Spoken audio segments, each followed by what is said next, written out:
سيدي، تم تدريب المجندين على القتال الفردي للدفاع عن النفس، فالعسكري يحارب ويناضل الأعداء حتى تنتهي آخر رصاصة يملكها.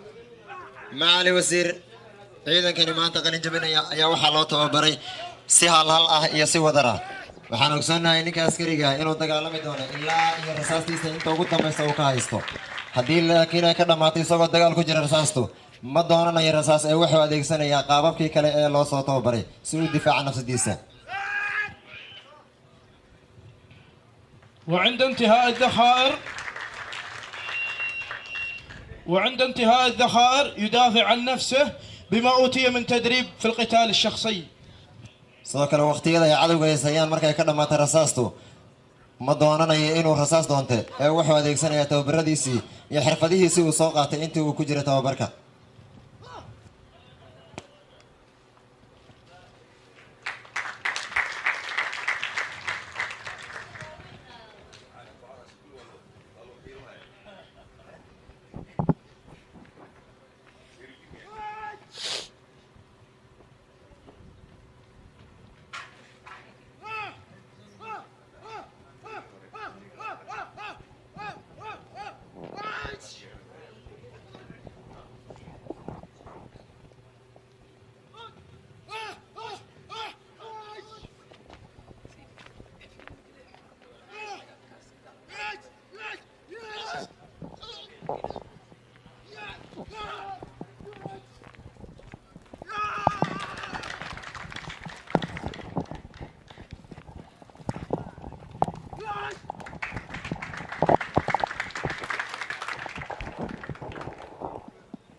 bandhigeena haatan waxaan ka codsanaynaa inaad nafsaada mudan